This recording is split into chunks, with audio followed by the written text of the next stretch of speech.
መሳፍንት ምዕራፍ 7 ነው። እንግዲህ መሳፍንት ምዕራፍ 7 ድል ከእግዚአብሔር እንጂ ከሰው ብዛት ወይንም ጉልበት እንዳልሆነ እንዲታወቅ እግዚአብሔር የጌዲዮንን ሰራዊት ከ32,000 ወደ 300 ዝቅ ያደረገበት ቦታ ነው። መሳፍንት ምዕራፍ 7 300 ሰዎች በጦርና በሰይፍ ሳይሆን ደግሞ በመለከት በማሰሮ ውስጥ በችቦ አድርገው ምድያም ላይ እንደዘመቱ ስናይ ክብሩ የእግዚአብሔር ብቻ እንደሆነ ሰዎች በራሳቸው ሰይፍ በራሳቸው ጦር በራሳቸው የጦር ስልት ሳይሆን እግዚአብሔር በሰጠው መመሪያ መሰረት ሲዘምቱ ስሜት የማይሰጥ ለሰው አእምሮ የማይመች ነገር እንደዚህ ይሆናል ተብሎ የማይባል ነገር በችቦ በማሰሮና በመለከት ያንን የሚያህል የምድያምን ጦር ድል ሲያደርጉ የምንመለከትበት ክፍል ነውና እግዚአብሔር ሰዎችን ቀንሱልኝ አለ። እስራኤል እጄ ናት ይህንን ድል የሰጠችኝ ብሎ እንዳያስብ ሰዎችን ቀንሱልኝ ብሎ የተናገረበት ቦታ ነውና የለየበት መንገድ ደግሞ በጣም የሚገርም ነው አይደለ?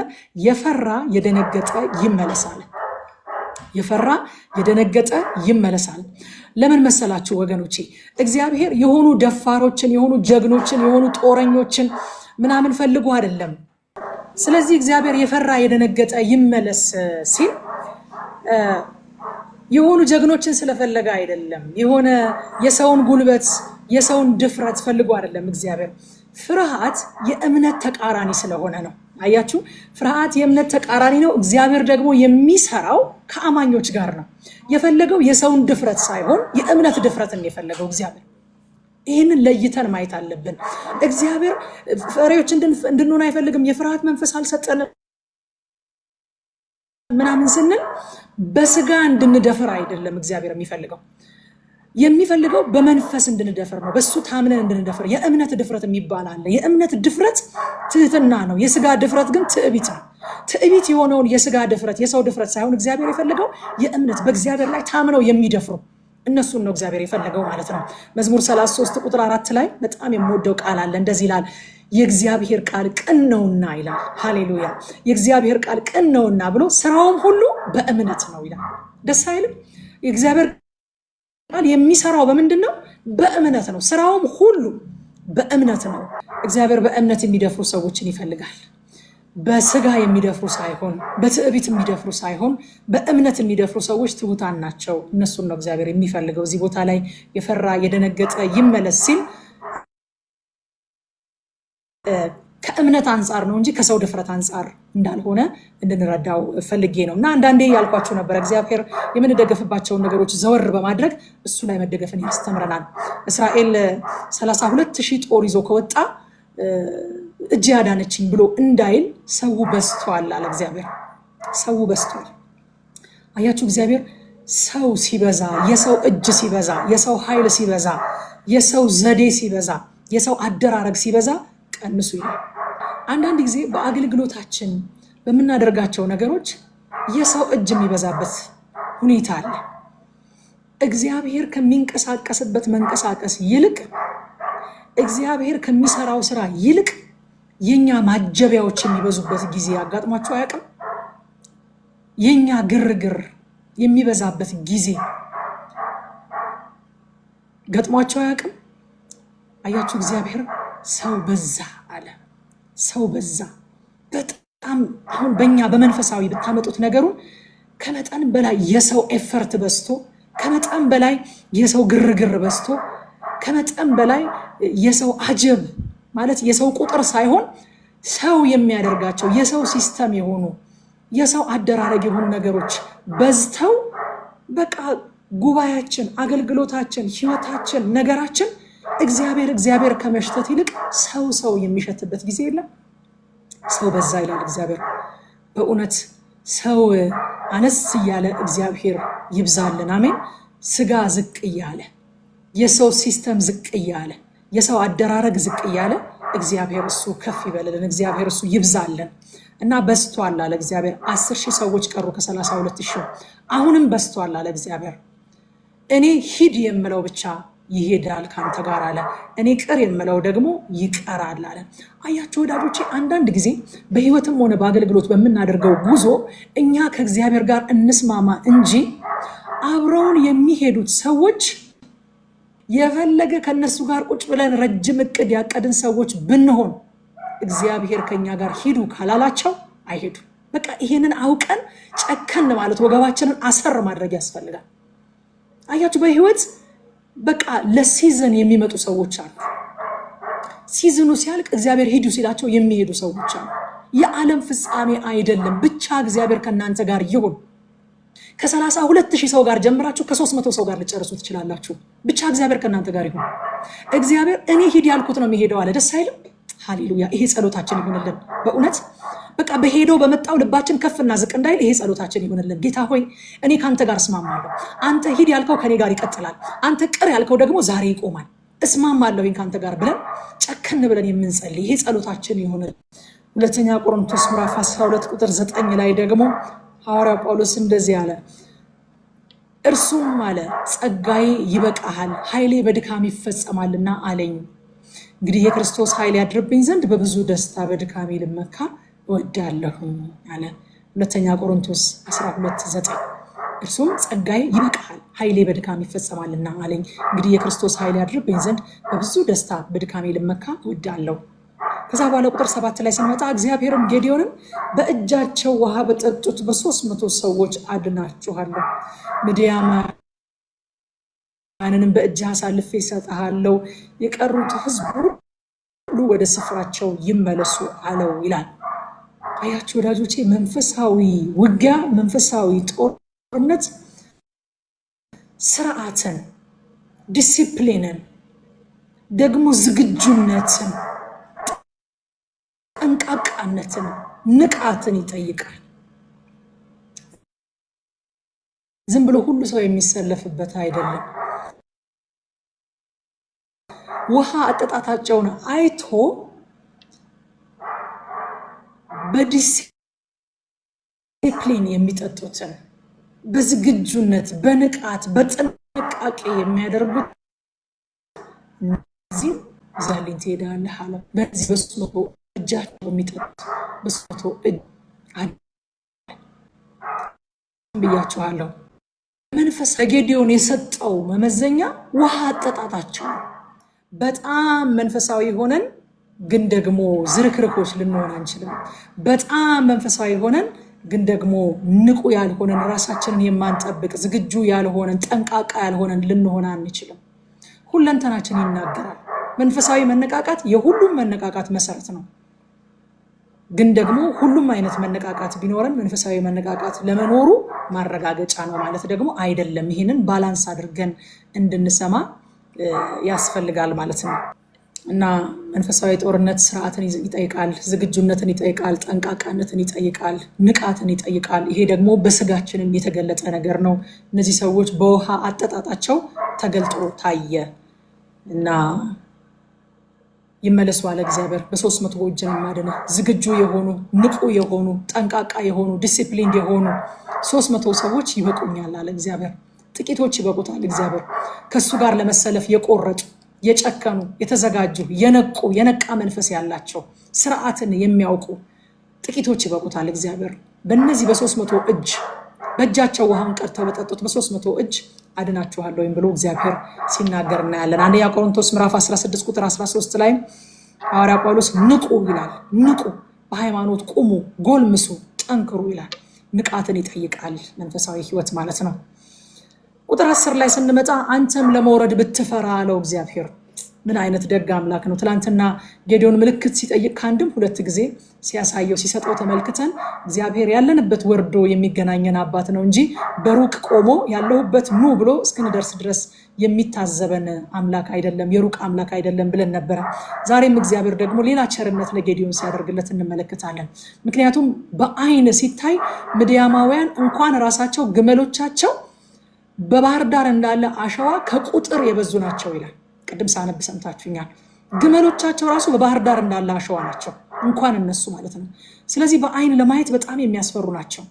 ስለዚህ ጌዲዮን ፈራ።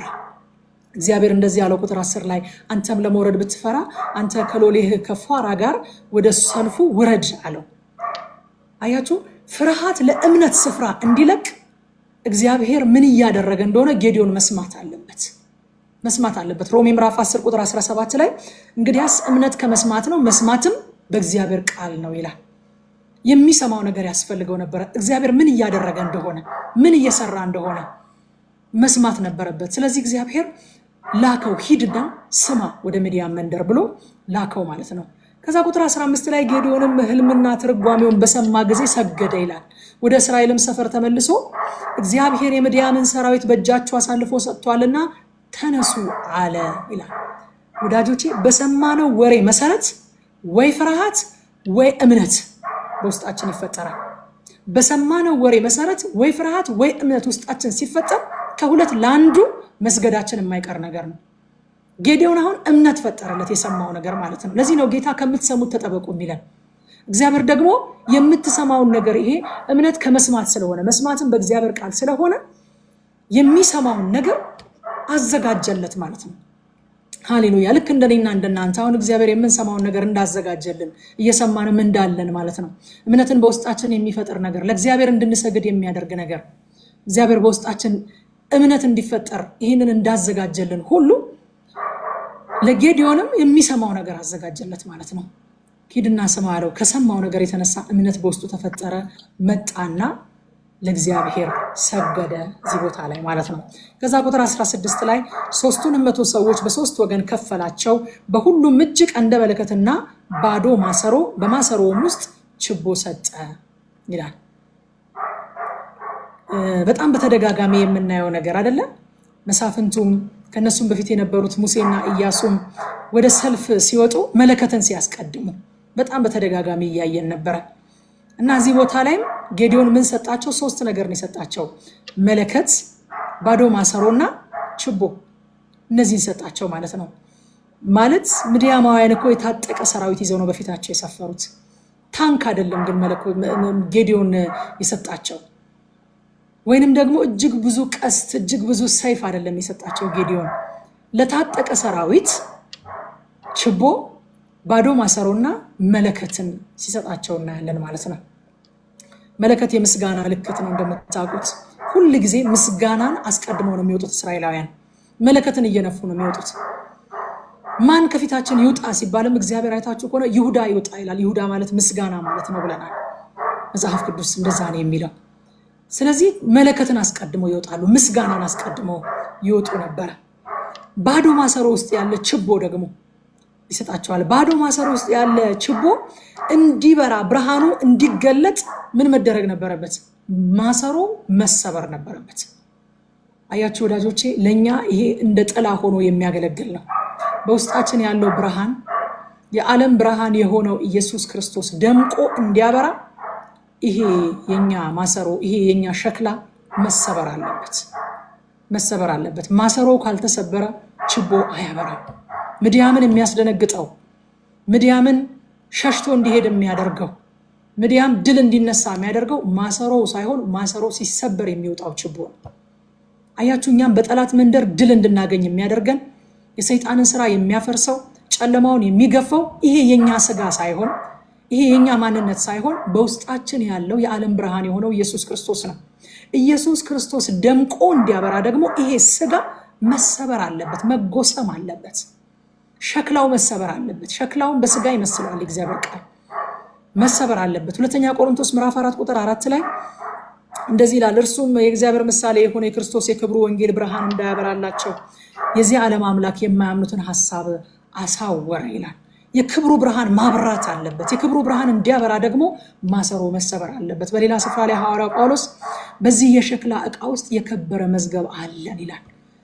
አያችሁ፣ እግዚአብሔር የከበረውን መዝገብ ትሬዠሩን፣ ውድ የሆነውን ኢየሱስ ክርስቶስን፣ የዓለም ብርሃንን፣ ጨለማውን የሚገፋውን፣ ሞትን፣ ባርነትን፣ የኃጢአት ባርነትን፣ የዲያብሎስ ባርነትን የሚሰብረውን ይህንን ኢየሱስ ክርስቶስን የት ነው ያስቀመጠው ካላችሁ፣ የሆነ ትልቅ ካቴድራል ውስጥ አይደለም ያስቀመጠው። ኢየሱስ ክርስቶስን እግዚአብሔር ያስቀመጠው፣ ብርሃኑን እግዚአብሔር ያስቀመጠው፣ የዓለምን ጨለማ የሚገፍበትን ይህንን ኃያል ያስቀመጠው በትልልቅ ካቴድራሎች ውስጥ ሳይሆን፣ በትልልቅ ቤተመንግስቶች ውስጥ ሳይሆን፣ በዚህ የሸክላ ዕቃ ውስጥ በእኔና በእናንተ ያስቀመጠው። ሃሌሉያ! ኢየሱስ ያለው በእኛ ውስጥ ነው። ይሄ ብርሃን ያለው በእኛ ውስጥ ነው። ይሄ ብርሃን ደምቆ እንዲወጣ ደግሞ እኛ ብረት መሆን የለብንም። ብረት መሆን የለብንም። ሸክላ ነን አይደለም፣ መሰበር አለብን።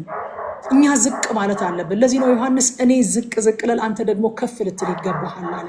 እሱ ከፍ ሊል እኔ ላንስ፣ እሱ ሊልቅ ይገባል አለ። ሸክላው ሲሰበር ችቦ ደምቆ እንደበራ ሁሉ እኛም ዝቅ ስንል፣ እኛ ስንሰበር ኢየሱስ ደምቆ ይበራል። እኛ ግን ከፍ ከፍ ካልን፣ እኛ ጠንክረን ከተገኘን፣ የኛ ማንነት በርትቶ ጠንክሮ ከተገኘ ግን ብርሃኑን እንሰውረዋለን፣ ብርሃኑን እንደብቀዋለን። በእኛ ማንነት ደግሞ የሚድን ምንም የለም። በእኛ ማንነት የሚገፈፍ ጨለማ የለም። ኢየሱስ ከውስጣችን ሲወጣ ግን ጨለማ ይገፈፋል፣ ሰዎች ይድናሉ ማለት ነው። ቁጥር 22 ላይ 300 ቀንደ መለከቶች ነፉ። እግዚአብሔርም የሰውን ሁሉ ሰይፍ በባልንጀራውና በሰራዊቱ ሁሉ ላይ ያደረገ፣ ሰራዊቱን በጽሬራ በኩል እስከ ቤትሺጣ ድረስ በጸባት አጠገብ እስካለው እስከ አቤልም ሆላ ድረስ ሸሸ ይላል። አያችሁ፣ እግዚአብሔር ከሰው የሚፈልገው መታዘዝና ዝግጁነትን ነው እንጂ ኃይል አይደለም። ከሰው የሚፈልገው ኃይል የእግዚአብሔር ነው፣ ሰልፍ የእግዚአብሔር ነው። በሌላ ስፍራም ላይ ሰልፉ የእግዚአብሔር ነው እንጂ የእናንተ አይደለም ይላል እግዚአብሔር። ሰልፉ የእግዚአብሔር ነው። ከኛ የሚፈልገው ዝግጁነትን፣ ታዛዥነትን፣ ንቁ መሆንን፣ ከእሱ ጋር መተባበርን፣ በሱ መጓደድን፣ እሱን ማመንን፣ ይህንን የሚፈልገው እግዚአብሔር። በሰይፋቸው አይደለም የወደቀው። ልክ ችቦው ሲበራ እግዚአብሔር የሰውን ሁሉ ሰይፍ በባልንጀራው ላይ ያደረገ። እርስ በርሳቸው የተጠፋፉት። እኛ ከእግዚአብሔር ጋር እንስማማ። ጠላታችን እርስ በርሱን የሚጠፋፋው፣ እኛ ሰይፋችንን ሳናነሳ እርስ በርሳቸውን የሚጠፋፉት። የሰው ጠላት ግን የለንም ወዳጆቼ። እዚህ ጋር ተጠንቅቃችሁ እንድትሰሙኝ ይፈልጋሉ። የሰው ጠላት የለንም። ዛሬ ምድያም ማለት የሚያስጨነግፍ ማለት ነው አይደለ? ምድያም ማለት ልክ አዝመራ ሊደርስ ሲል ይመጣሉ። እናንተ ሲዘራ አይመጣም ምድያም፣ ሲቆፈር አይመጣም ምድያም፣ መሬት ሲለሰልስ አይመጣም። አይገርማችሁ? ገና ሲኮተኮትም አይመጣም። ልክ ግን እህሉ ማበብ ሲጀምር ሊያፈራ ሲል ሊያስጨነግፍ ይመጣል። እንደ ባህር አሸዋ ብዙ የሆኑ ግመሎቻቸውን ይዘው ይመጣሉ ይላል። አያችሁ፣ ዛሬም ልክ ፍሬያችን ሲደርስ እግዚአብሔር የተናገረን ነገር ሊታጨድ ሲል ሊበላ ሲል፣ ጌዲዮን እኮ ግራ ገብቶት ነው። በቃ አጨዳ ሰዓት ላይ ስለሚመጡ ግራ ገብቶት በወይን መጥመቂያ ውስጥ ስንዴን ይወቃ ነበር። ሲደርስ ነው የሚመጡት። ሲደርስ፣ እጮኝነት ለትዳር ሲደርስ፣ አገልግሎት ለፍሬ ሲደርስ፣ ተረግዞ ሊወለድ ሲደርስ፣ ስራ ለፍሬ ሲደርስ ይመጣሉ። ምድያም ይመጣል። የምድያም መንፈስ ዛሬም ይመጣል። ሲመጣ ግን እኛ ከእግዚአብሔር ጋር እንስማማ። እኛ በመንፈሳችን ነቅተን ተዘጋጅተን ጥቂትም ብንሆን ከእግዚአብሔር ጋር ተስማምተን ማሰሮውን ሰብረን ችቦአችንን አብርተን ከእግዚአብሔር ጋር እንቁም። የእኛ ሰይፍ አይደለም የሚያጠፋቸው፣ እርስ በርሳቸው ይጠፋፋሉ። እግዚአብሔርም ነው የሚለው። እግዚአብሔርም የሰውን ሁሉ ሰይፍ በባልንጀራውና በሰራዊቱ ሁሉ ላይ አደረገ። የሰውን ሁሉ ሰይፍ በቃ እርስ በርሳቸው አጠፋፋቸው። ከኛ የሚፈልገው መታዘዝን፣ መንቃትን፣ ዝግጁ መሆንን፣ እሱን ማመንን ነው እግዚአብሔር ከኛ የሚፈልገው።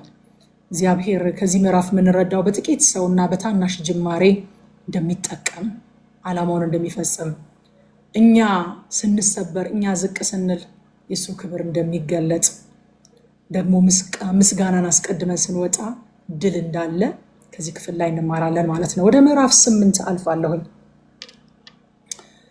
ምዕራፍ 8 መሳፍንት ላይ ከድል በኋላ የተከሰተውን ውስጣዊ ግጭት ጌዲዮን የፈታበትን መንገድ እናገኛለን ምዕራፍ 8 ላይ።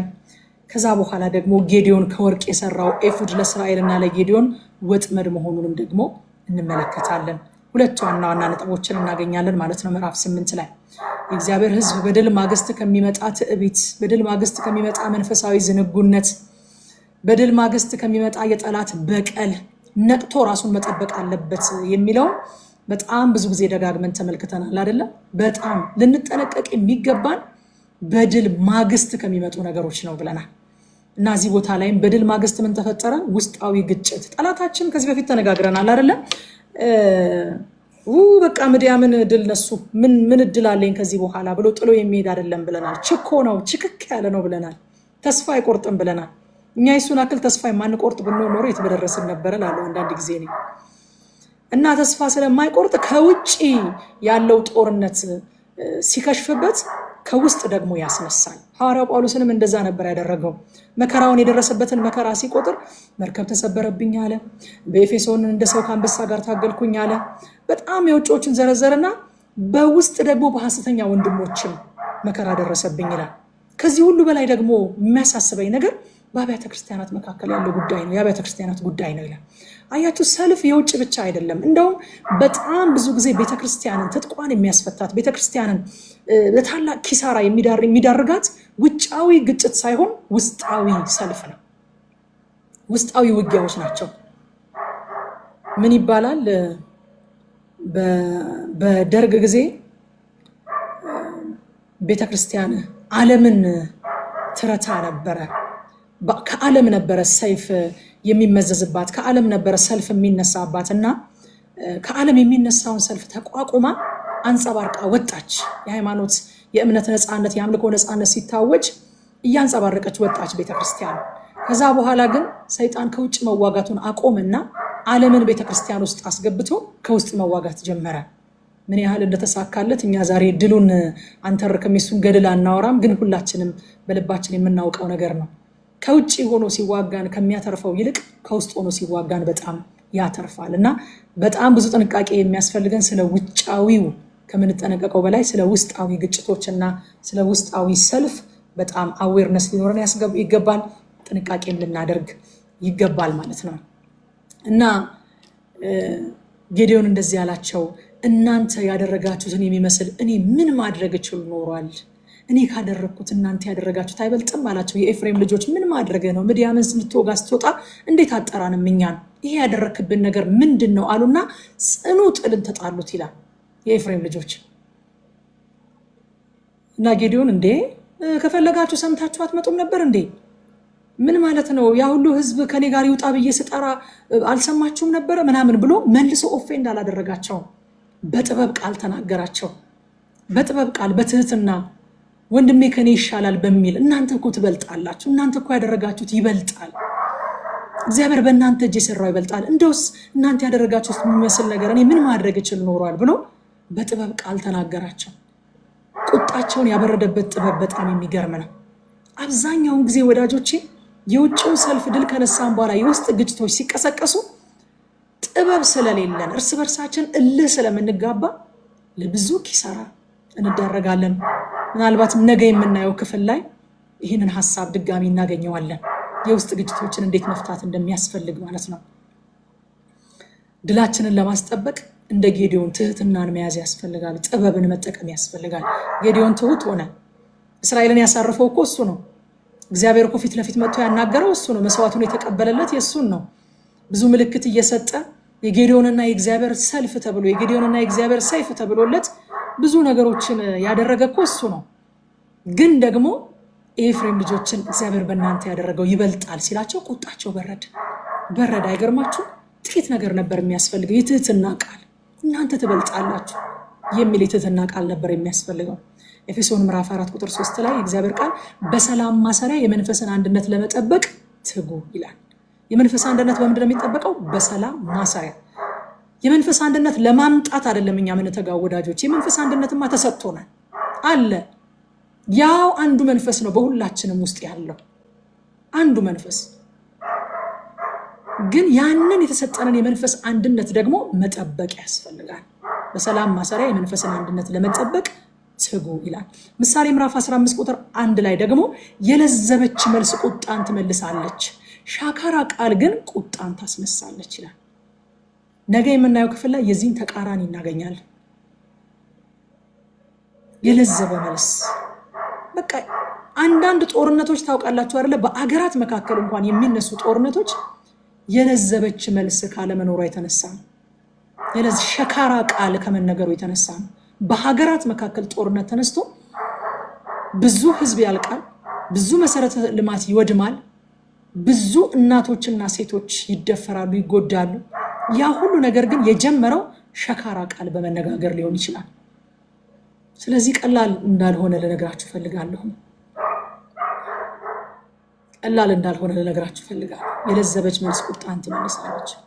ቁጥር 4 ላይ ጌዲዮን ከ300 ሰዎች ጋር ወደ ዮርዳኖስ ደርሶ ተሻገረ፣ ምንም እንኳ ቢደክሙ ያሳድዱ ነበረ ይላል። አያችሁ፣ የሰው አቅም ቢደክምም የእግዚአብሔር ኃይል ግን ይቀጥላል። እኛ ካልታከትን በስተቀር በክርስትና በነገራችን ላይ የሚያስቆመን ከእግዚአብሔር ጋር ባለን ጉዞ የሚያስቆመን የጉልበታችን መድከም ሳይሆን የልባችን መታከት ነው። መታከት እስካልታከትን ድረስ ጉልበታችን ቢደክም፣ እድሜያችን ቢሄድ፣ ጤንነታችንን ቢቃወስ፣ ኢኮኖሚያችን ቢቃወስ፣ ምንም አይነት ነገር ባይመቻች ልባችን እስካልታከተ ድረስ ቢደክሙም ያሳድዱ ነበር ይላል። ደክመንም እግዚአብሔር በእኛ ማሳደዱን ይቀጥላል። ለምን? የደከምነው እኛንን እንጂ እግዚአብሔር አይደለም። መጀመሪያውንም እያሳደድን ያለነው በእኛ አቅም ሳይሆን በእግዚአብሔር አቅም ነው። አንድ ጊዜ የሰማሁት ምስክርነት በጣም ትዝ ይለኛል። አንድ ወደኋላ የተመለሰ ጌታን ከማመን ወደኋላ የተመለሰ ሰው ሰዎች በቃ ኑሮ በጣም ግራ አጋብቶት ሰዎች ጠንቋይ ቤት ሲሄዱ ይዘንህ እንሂድ አሉትና እሺ ብሎ ተስማምቶ ሄደ አሉ። እንግዲህ ምስክርነቱ ምን ያህል እውነት እንደሆነ አላውቅም፣ ግን አንድ ትንሽ መጽሔት ላይ ወጥታ ነው ያነበብኳት ከዚህ በፊት እና ሄደ፣ እዛ ጠንቋይ ቤት ሄደ አሉና ከዛ በኋላ ያ የሚጠነቁለው ሰው በመጋረጃ ውስጥ ቁጭ ብሎ የሚጠነቁለው ሰው ገና ሰውየውን ከማየቱ በፊት ይሄንን ከጌታ ደክሞ ወደኋላ የተመለሰውን ሰው ማለት ነው ደክሞ ይሄ የቀረን ሰው የደከመን ሰው ገና ሰውየውን ከማየቱ በፊት ወደ ግቢው ሲገባ አሁን ወደ ግቢ የገባውን ሰው አስወጡልኝ፣ እሱን ማየት አልችልም፣ እሱን መገናኘት አልችልም፣ እሱ ላይ ያለው ብርሃን እየወጋኝ ነው፣ እያቃጠለኝ ነው ብሎ ተናገረ። እንግዲህ ጠንቋይ ቤት እስከ መሄድ ድረስ የደከመ ክርስቲያን ማለት ምን አይነት ድካም ውስጥ እንደሆነ አስቡት። ጠንቋይ ቤት እስከ መሄድ ድረስ የደከመ ክርስቲያን። ነገር ግን ያ ብርሃን ከሱ ጋር ስለነበረ፣ ያ ብርሃን ከሱ ስላልተለየ ስለነበረ ደክሞ እንኳን ያሳድድ ነበረ። ደክሞ እንኳን በዛ ሰውዬ ላይ የሚሰራውን መንፈስ ይወጋው ነበረ እና አስወጡልኝ፣ እሱን ሰው ማየት አልችልም የሚል ምስክርነት መጽሔት ላይ ወጥቶ ድሮ መጽሔት በነበረ ጊዜ መጽሔት ላይ ወጥቶ አንብቤ ነበርና የሰው አቅም ቢደክም የእግዚአብሔር ኃይል ግን ይቀጥላልና አንቁም፣ ብቻ አንታክት። ገላትያ 6:9 ላይ ሐዋርያው ጳውሎስ ባንዝልም በጊዜው እናጭዳለንና መልካም ስራን ለመስራት አንታክት ይላል። እዛ በኋላ የእስራኤል ሰዎች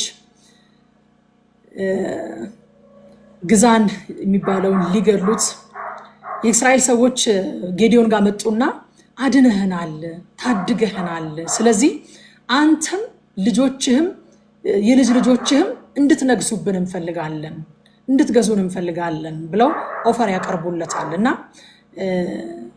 ጌዲዮን ያላቸው ነገር በጣም የሚገርም ነገር ነው። እግዚአብሔር ይገዛችኋል እንጂ እኔ አልገዛችሁም አላቸው። አያችሁ፣ የሰው ልጅ ለእግዚአብሔር የሚገባውን ክብር መሸከም የሚችል ትከሻ የለውም። እንውሰድ ብንል እንኳን መሸከም አንችልም፣ አንገዳግዶ ይደፋናል። የእግዚአብሔርን ክብር የእግዚአብሔርን ምስጋና መውሰድ አንችልም፣ የምንሸከምበት ትከሻ የለንም፣ አንቋቋመውም። እና ጌዲዮን አልፈልግም ማለት ትክክለኛ ነገር አደረገ። እግዚአብሔር ይግዛችሁን ያልገዛችሁም አላቸው። ከዛ በኋላ ቁጥር 27 ላይ ጌዲዮን ኤፉድ አድርጎ አሰራው የሰጡትን ወርቅ። ከዛ በኋላ ጌዲዮን እንግዲህ ከሰዎቹ የሰበሰበውን ወርቅ አመጣና ኤፉድ አድርጎ ሰራው ይላል። ኤፉድ አድርጎ ሲሰራው እስራኤልም ሆኖ እሱ ወጥመድ ውስጥ እንዲገቡ ፈልጎ ወይንም ደግሞ ያንን ኤፉድ ማምለክ ፈልጎም አይደለም። ለዛ ለተፈጠረው ድል እግዚአብሔር ለሰጣቸው ድል የሆነ ማስታወሻ የሆነ ሜሞሪ የሚሆን ነገር ማቆም ፈልጎ ነው። የሚታይ ነገር፣ ሰዎች በባህሪያችን የሚታይ ነገር እንወድ የለ፣ የሚታይ ነገር ፈልጎ ነው። እና ያንን ኤፉድ አሰርቶ ሲያመጣው በጥንቃቄ ካልተያዘ ማንኛውም መልካም ነገር ወደ ክፉ ነገር እንደሚቀየር ሁሉ ኤፉዱ ወደ ጣዖትነት ተቀየረባቸው። አያችሁ፣ ክፉ ነገር ብቻ አይደለም፣ ወይንም ደግሞ የሆነ ባዕድ አምልኮ ብቻ አይደለም። በጥንቃቄ ካልተያዙ መልካም ነገሮችም ወደ ጠላትነት ወደ ጣዖትነት ሊቀየሩብን ይችላሉ ማለት ነው። መታሰቢያዎች፣ አገልግሎት፣ ስኬት፣ መልካም ሰዎች ሳይቀሩ ወደ ጣዖትነት ሊቀየሩብን ይችላሉ። በጥንቃቄ ልንይዘው ያስፈልጋል። ስፍራውን እንዳይለቅ ሁልጊዜ we have to make sure ስፍራውን እንዳይለቅ ልንጠብቀው፣ ዋች ልናደርገው ያስፈልጋል ማለት ነው። ሮሜ ምዕራፍ 1 ቁጥር 23 ላይ የማይጠፋውንም የእግዚአብሔርን ክብር በሚጠፋው ሰውና በወፎች 4 እግር ባላቸውን በሚንቀሳቀሱ መልክ መስለው ለወጡ ይላል። የእግዚአብሔርን ክብር እንዳይለውጡብን የትኛውንም ነገር የትኛውንም የእግዚአብሔር ስጦታ መልካም የተባለውንም ነገር እንኳን ቢሆን በጥንቃቄ ልንይዘው ያስፈልጋል ማለት ነው። ለምን መሰላችሁ? ሰዎች ከውድቀታቸው ጊዜ ይልቅ በከፍታቸው ጊዜ ከጠላቶቻቸው እጅ ሁሉ ያዳናቸውን አምላካቸውን እግዚአብሔርን የመርሳት ቴንደንሲ ያላቸውና ይሄ ኤፉድ ደግሞ የበለጠ እድል ሰጣቸው ማለት ነው። አነሳሳቸው፣ ሐሳባቸውን፣ አቴንሽናቸውን ከማይታየው እግዚአብሔር ይልቅ የሚታየውን ይህንን ኤፉድ ለማምለክ ወደዛ አዘነበሉና እስራኤል ሁሉ ይህንን ተከትለው አመነዘሩ። ለጌዲዮንና ለቤቱ ለልጆቹም ጭምር ወጥመድ ሆነበት ይላል። መጨረሻው ላይ ምዕራፉ ላይ ሄዳችሁ ስታዩትም በቃ እግዚአብሔርን ረሱት ይላል። በጌዲዮን እንደዛ ያዳናቸውን እግዚአብሔርን እንደ ልማዳቸው እስራኤል ረሱት። ከመከራቸው ሲያርፉ እንደ ልማዳቸው እግዚአብሔርን ሲረሱት እንመለከታለን ማለት ነው። ጌታ ያደረገልንን ነገር እንድንረሳ እንደማይፈልግ በተደጋጋሚ እያየን ነበረ። ስለዚህ ከዚህ ምዕራፍ ላይ የምንማረው ግጭት ሲፈጠር ትህትናን እንምረጥ፣ ጥበብን እንምረጥ፣ ልዝብ ምላስን እንምረጥ እንጂ እኛ ራሳችን ቱግ ብለን ለከፋ ችግር አንጋለጥ፣ ሌሎችንም ለከፋ ችግር አናጋልጥ። የኤፍሬም ልጆች ጌዲዮን ሊወጉት ቢመጡ ከሁለት አንዳቸው ይጎዳሉ። ዞሮ ዞሮ የተስፋው ሕዝብ ነው በሁለቱም ወገን የሚጎዳ። ግን ጌዲዮን የመለሰላቸው በለዘበ ምላስ የመለሰላቸው ጥበብ እናንተ ያደረጋችሁትን እንደወስኔ መቼ አደረግኩኝና ነው፣ እግዚአብሔር በእናንተ እጅ የሰራው እኮ ይበልጣል ሲላቸው እንዴት እንደበረደ ጸቡ ተመልክተናል። ደግሞ ቢደክመንም እግዚአብሔር በእኛ አይደክምምና አንቁም። ክብርን ለእግዚአብሔር እንስጥ እንጂ ለራሳችን አንውሰድ። ጌዲዮን እንዳደረገ መልካም ነገሮች ደግሞ ጣዖት እንዳይሆኑብን እንጠንቀቅ። ያዳነንን እግዚአብሔርን እንዳንረሳ እንጠንቀቅ። ከዚህ ምዕራፍ የምናገኘው ነገር ነው። የመጨረሻ ምዕራፍ 9 ላይ ስንመጣ ጌዲዮን ከቁባቱ የወለደው አቤሜሌክን ነው የምናገኘው። አቤሜሌክ ከቁባት የተወለደ ልጅ ነው። ጌዲዮን በጣም ብዙ ሚስቶች ስለነበሩት 70 ልጆች ከወገቡ የወጡ ነበሩት ይለናል መጽሐፍ ቅዱስ። እና ከነዚህ መካከል ደግሞ ከቁባት የተወለደ አቤሜሌክ የሚባል ልጅ ነበረው። 70ውን የጌዲዮን ልጆች ሲገድል የምናይበት ምዕራፍ ነው ይሄ። በአመፅና በግፍ የተያዘ ስልጣን ፍጻሜው እንዴት አስከፊ እንደሆነ የምናይበት ምዕራፍ ነው። መሪነትም ደግሞ ከእግዚአብሔር የሚሰጥ ስጦታ እንደሆነ፣ ያለ ቦታቸው የሚቀመጡ ሰዎች እጅግ አደገኛ እንደሆኑ፣ ምክንያቱም እግዚአብሔር አንድ ስፍራ ሰጥቶት ሲያስቀምጣችሁ ከዚህ በፊት ምን ብለናል? if you are placed you will be graced ብለናል አይደለ? እግዚአብሔር ቦታው ላይ ካስቀመጣችሁ ለቦታ የሚያስፈልገውን ጸጋ ይለቅላችኋል። ያ ብቻ ሳይሆን ደግሞ ፕሮቴክሽንም ደግሞ አለው። ያለ ቦታቸው የተቀመጡ ሰዎች አንደኛ ነገር ግሬስድ አይደሉም፣ ለቦታ የሚያስፈልገው ጸጋ የላቸውም። ሁለተኛ ነገር ደግሞ ስልጣናቸው በእጃቸው የወሰዱት ስለሆነ ያንን በእጃቸው የወሰዱት ስልጣናቸውን የመጠበቅ ኃላፊነትም የነሱ ነው። ኪፕ የማድረግ ፕሪዘርቭ የማድረግ ሰዎች እንዳይወስዱባቸው፣ መንግስታቸው እንዳይገለበጥ የመጠበቅ የማጽናት ኃላፊነትም የነሱ ስለሆነ አት ኤኒ ኮስት ያንን ስልጣናቸውን አጽንተው ለመቀመጥ ምንም አይነት ነገር ከማድረግ የማይመለሱ አደገኛ ሰዎች ነው የሚሆኑት ማለት ነው። አቤሜሌክ የሆነው እንደዛ ነው። ያልተገባውን ስፍራ እግዚአብሔር ያልሰጠውን ስፍራ ስለሆነ የያዘው ያንን ስፍራውን ለማስጠበቅ የሄደበት ርቀት፣ ያንን ስልጣን ለማግኘት የሄደበት ርቀት 70 ወንድሞቹን ይዞ በድንጋይ ላይ አረዳቸው ይላል። አንድ ትንሽ ልጅ ብቻ ሸሽቶ ሲያመልጥ የጌዲዮንን ልጆች በሙሉ ገደላቸው። የአባቱ ልጆች በሙሉ ገደላቸው ማለት ነው። ከጌዲዮን ልጆች ብቻውን ያመለጠው ኢዮአታም ብቻ ነው። እና ኢዮአታም የተናገረው ምሳሌ በጣም አስተማሪ ነው። የሶስቱ ዛፎች ምሳሌ በጣም ነው የምወደው፣ በጣም አስተማሪ ነው። ሶስቱ ዛፎች ታውቋቸዋላችሁ፣ የወይኑ ዛፍ፣ የበለስ ዛፍ እና የወይራ ዛፍ። ዛፎች ሁሉ ተሰብስበው ኑ ንገሱብን ሲሏቸው የሰጡት መልስ በጣም አስደናቂ ነው። እግዚአብሔርና ሰውን ደስ የሚያሰኘውን የወይን ጠጅ ትቼ ደግሞ በዛፎች ላይ ልሰፈፍ ልሂድ። አያችሁ፣ ያልተጠራችሁበት ነገር ከላይ መቀመጥ እንኳን ቢሆን መስፈፍ እኮ ነው የተጠሩበት ነገር። መስፈፍ፣ ከላይ መሆን፣ ባለስልጣን መሆን፣ በጥላቸው ስራ አድርገው ሌሎችን መግዛት ነው እኮ የቀረበላቸው ግብዣ። ጥሬ እሱ አይደለም አሉ። እኔ ጥሬ እግዚአብሔርና ሰውን ደስ ማሰኘት ነው አለ የወይን ዛፍ። የወይራውም ዛፍ እንደዛ ዘይቴን፣ ሰዎችና እግዚአብሔር ደስ የሚያሰኘውን ዘይቴን ትቼ እንዴት እመጣለሁ? በለሱስ ሰዎችና እግዚአብሔርን ደስ የሚያሰኘውን ፍሬን ትቼ እንዴት እመጣለሁ?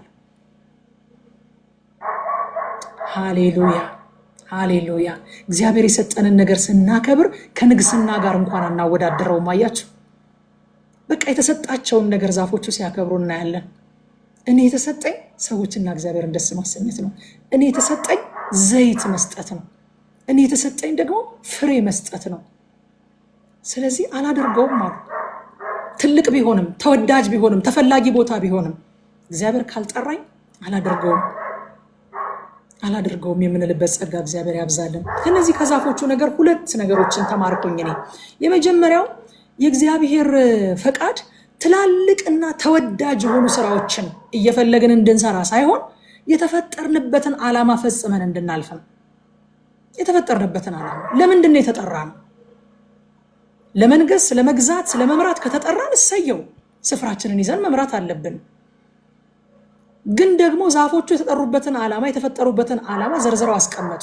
እኛስ የተፈጠርንበትና የተጠራንበት ዓላማ ምንድን ነው? ቦታው ቆንጆ ስለሆነ፣ ቦታው ተወዳጅ ስለሆነ፣ ቦታው የሚያበላ ስለሆነ፣ ቦታው ብዙ ጭብጨባ ያለው ስለሆነ ሳይሆን ተጠርቻለሁ ወይ? ይህንን ለማድረግ ጥሬ ነው ወይ? እግዚአብሔር ለዚህ ዓላማ ነው ወይ እኔን ለየኝ ብለን እንድንጠይቅ ይህን ተምሬበታለሁ። በሌላ ደግሞ በተቃራኒው ደግሞ አንድ ሰው ምን አለ? ዓለምን አስከፊ ስፍራ ያደረጋት የክፎች ክፋት ሳይሆን የመልካም ሰዎች ዝምታና ሽሽት ነው አለ። መልካም ሰዎች ስፍራን በመልቀቃቸው። አንዳንድ ጊዜ መድረኮቻችንን ያልተጠሩ ሰዎች የሞሏቸው ለምን እንደሆነ ታውቃላችሁ? የተጠሩ ሰዎች ዳር ስለያዙ። ብዙ ጊዜ የተጠራ ሰው በባህሪው መጋፋት አይወድም። አይገርማችሁ? ግፊያ አይፈልግም፣ ትግል አይፈልግም።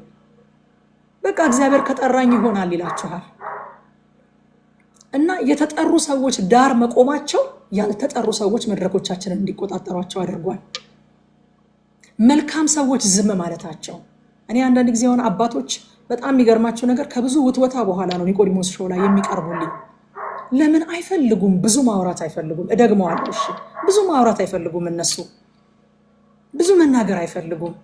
ዝም ማለት ነው የሚፈልጉት። በቃ ጸጥና ዝግ ብለው ኑሯቸውን ከጌታ ጋር መኖር ነው የሚፈልጉት። ግን ሄጄ የማሳምናቸው ምን ብዬ እንደሆነ ታውቃላችሁ?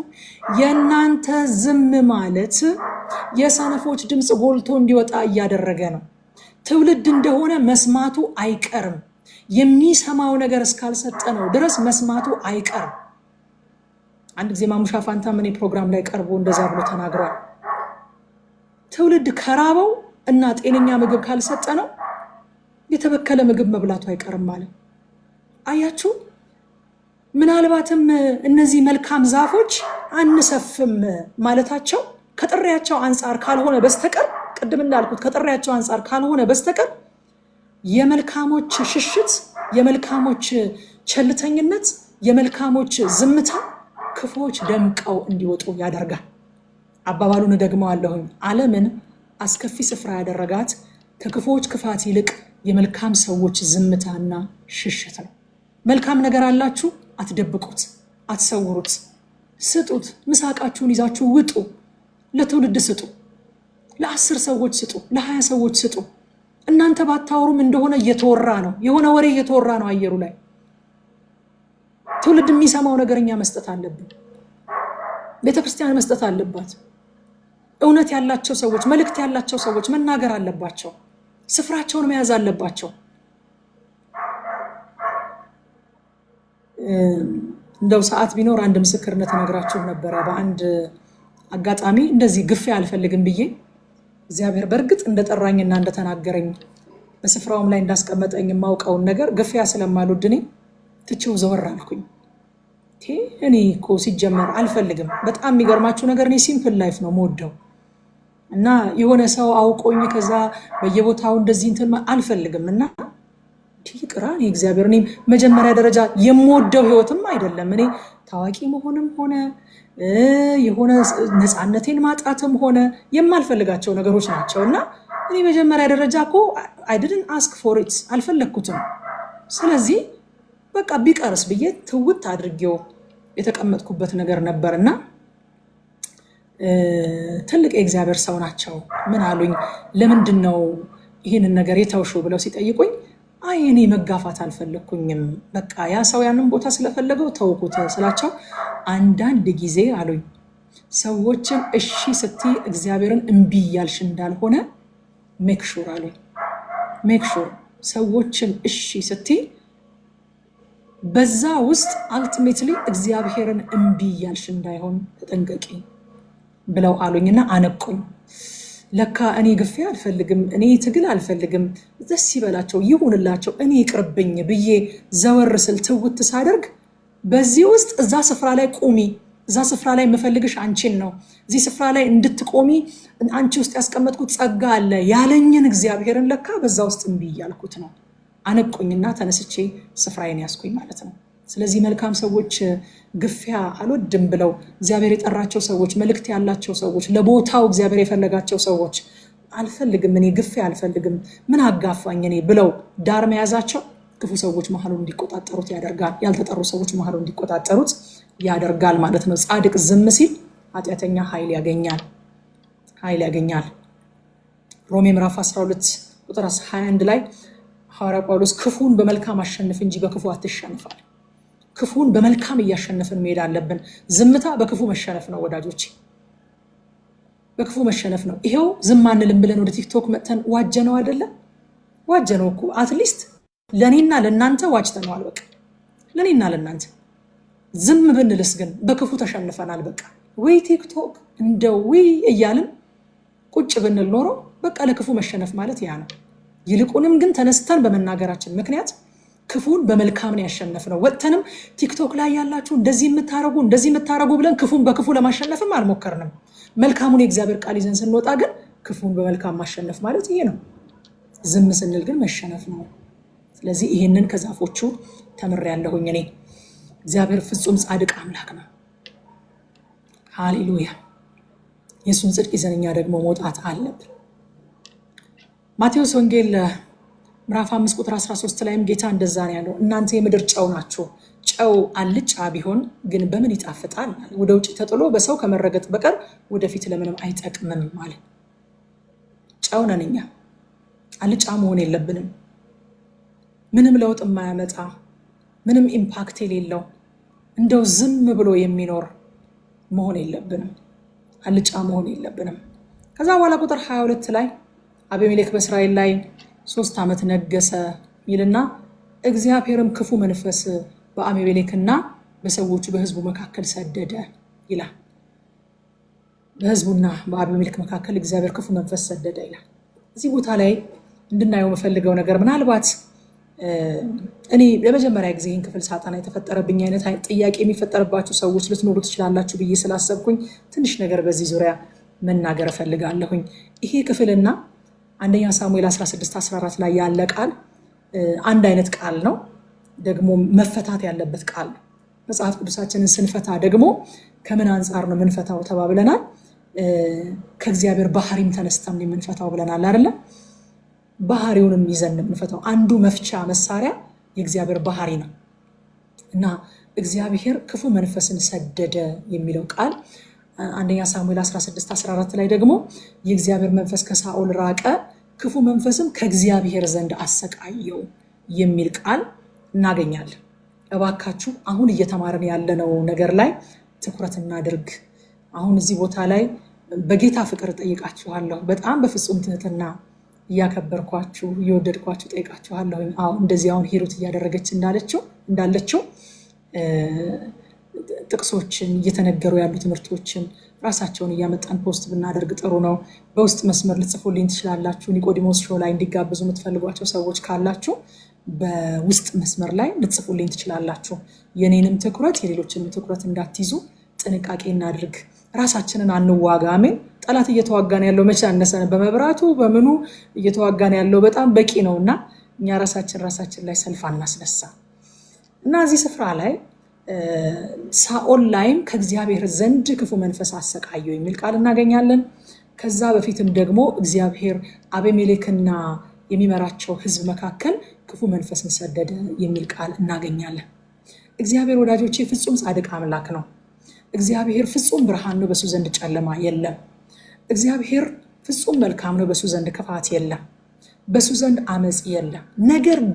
ነገር ግን አመፅና ግፍ የዘሩ ፍሬውን እንዲያጭዱ ክፉ እንዲደርስባቸው እግዚአብሔር ሊፈቅድ ይችላል።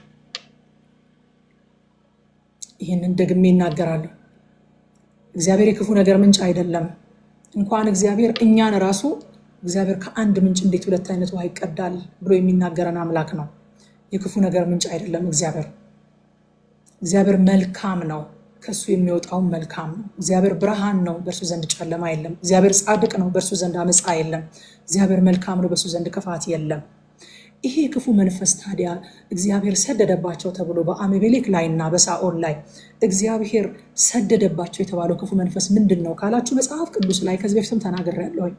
እግዚአብሔር አደረገ ተብሎ የተጻፉ ነገሮች በሁለት አይነት መንገድ ሊተረጎሙ ይችላሉ ብያለሁኝ። የመጀመሪያው እግዚአብሔር በቀጥታ ነገሩን ሲያደርግም እግዚአብሔር አደረገ ተብሎ ይጻፋል። ሁለተኛው ደግሞ እግዚአብሔር ነገሩ እንዲሆን ሲፈቅድም፣ ለምሳሌ ፕሮቴክሽኑን ሲያነሳ እግዚአብሔር ክፉ መንፈስ ገብቶ የዛን ሰው ህይወት ሲያመሰቃቅል እግዚአብሔር አደረገ ተብሎ ይጻፋል። ያ ግን አላው የማድረግ የመፍቀድ ነገር ነው እንጂ እግዚአብሔር የሚልካቸው ክፉ መናፍስቶች ስላሉ አይደለም። እንደዚህ አይነት ትምህርት የለም። እግዚአብሔር ዛሬ ከዲያብሎስ ጋር ኮወርከር አይደለም። ከአጋንንቶች ከወደቁ መላእክት ጋር አብሮ ሰራተኛ አይደለም። እግዚአብሔር የሆነ ጊዜ ሲፈልግ እየጠራ አይልካቸውም። ይሄ መጽሐፍ ቅዱሳዊ አይደለም። ከእግዚአብሔር ባህሪ ጋር እንደገና ደግሞ ከእግዚአብሔር ከምክሩ ሁሉ ከቃሉ ሁሉ ጋር የሚጣረስ ነገር ነው እንጂ የሚስማማ ነገር አይደለም። ስለዚህ እግዚአብሔር አላው ሲያደርግ ልክ አሁን የሳኦልንም ታሪክ አይተን ከሆነ የእግዚአብሔር መንፈስ ከሱ ዘንድ ራቀ ይላል። አያችሁ፣ መንፈስ ቅዱስ ሲርቀው ሳኦል ፕሮቴክሽኑ ተነሳ፣ ለክፉ መንፈስ ተጋለጠ። ክፉ መንፈስ እየመጣ ሲያሰቃየው ያው አላው ያደረገው እግዚአብሔር ስለሆነ ጸሐፊው ምን ብሎ ይጽፋል? ከእግዚአብሔር ዘንድ ብሎ ይጽፋል ማለት ነው። ፈቃድ ያገኘው ከእግዚአብሔር ዘንድ ስለሆነ በኢዮብ ታሪክ ላይም እናስታውሳለን። እግዚአብሔር ኢዮብን እንዲፈትነው ሰይጣንን ሲፈቅድለት እንጂ ሰይጣንን ጠርቶ እኔ እናንተ ወደዚህ እስኪ የባሪያዬ ኢዮብ ታማኝ መሆንና አለመሆኑን ማወቅ እፈልጋለሁ፣ ሂድና ፈትንልኝ ብሎ ጠርቶት አይደለም። ታሪኩን ታውቁታላችሁ። ስለዚህ እንደዚህ አይነት ወሳኝ ነገሮች በእግዚአብሔር ባህሪ ላይ ተቃራኒ የሆኑ ነገሮች ሲገጥሙን ፈተነው እንድናልፍ ብዬ ነው እንጂ በዚህ ጥልቀት እያጠናን እንዳልሆነ መጽሐፍ ቅዱስ አውቃለሁኝ። ጊዜም እንደሚወስድብን አውቃለሁ፣ እያንዳንዱን ጥቅስ እንደዚህ ብናይ ማለት ነው። ስለዚህ እዚህ ቦታ ላይ ክፉ መንፈስ የሚለውን ነገር ደግሞ ስንፈታው የዕብራይስጥ ቃሉ ሩሃ የሚል ነው እና ትርጉሙ የሚያስጨንቅ፣ የሚያውክ፣ ሰላም የሚነሳ መንፈስ ማለት ነው። የተላከበት ወይንም ደግሞ እግዚአብሔር ፈቅዶ እንዲያሰቃየው የፈቀደለት የዘራው ግፍና የዘራው አመፅ በቅሎ እግዚአብሔር ይህንን እንዲፈቅድ ያደረገበት እነዚህ ነገሮች እንደደረሱበት እናያለን። አቤሜሌክም ላይ ሳኦልም ላይ የደረሰው ነገር ይሄ ነው ማለት ነው። እግዚአብሔር ኃጢአትን ለመግለጽ አመፅና ትዕቢትን ለመቅጣት በጽድቅ ለመፍረድ አስቸጋሪ ሁኔታዎች ወደ ቤታችን እንዲመጡ ሊፈቅድ ይችላል። በጣም ብዙ ጊዜ አይተነዋል። ይህንን ልንክድ አንችልም። ሊፈቅድ ይችላል፣ እግዚአብሔር ሊፈቅድ ይችላል። ስለዚህ የአቤሜሌክና የሴኬም ሰዎችም ታሪክ ይሄ ነው ማለት ነው።